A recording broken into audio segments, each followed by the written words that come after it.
নবম জাতীয় pay scale বেতন বৃদ্ধি নিয়ে যা বলছে মন্ত্রণালয়।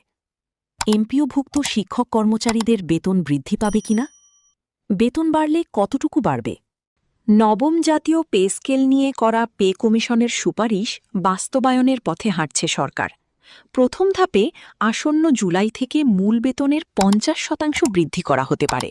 এর ফলে সরকারি চাকরিজীবীদের বেতন বৃদ্ধি পাবে। প্রশ্ন উঠেছে, বেসরকারি এমপিওভুক্ত শিক্ষক কর্মচারীদের বেতন বৃদ্ধি পাবে কিনা সেটি নিয়ে। অর্থ মন্ত্রণালয় এবং শিক্ষা মন্ত্রণালয় সূত্র জানিয়েছে, নবম পে স্কেল কার্যকর হলে এমপিওভুক্ত শিক্ষকদের বেতনও বাড়বে।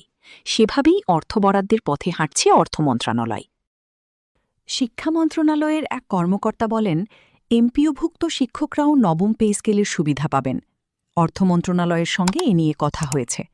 শিক্ষক কর্মচারীদের পুরো বেতন সরকার না দিলেও একটি অংশ সরকারের পক্ষ থেকে পেয়ে থাকেন। এর ফলে পে স্কেলের সুযোগ সুবিধা তারাও পাবেন। এদিকে নবম পে স্কেল বাস্তবায়ন নিয়ে গঠিত পে কমিশন সরকারি চাকরিজীবীদের মূল বেতন ১০০ থেকে ১৪০% বৃদ্ধির সুপারিশ করেছিল।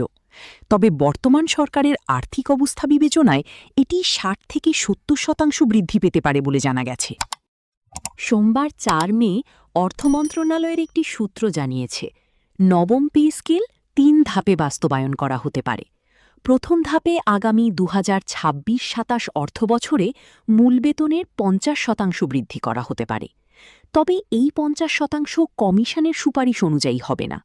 কমিশন মূল বেতন বৃদ্ধির যে সুপারিশ করেছে সেটির ৬০ থেকে ৭০% করার পর যে অর্থ হয় সেই অর্থের ৫০% বৃদ্ধি পেতে পারে বলে আভাস দিয়েছে সূত্রটি।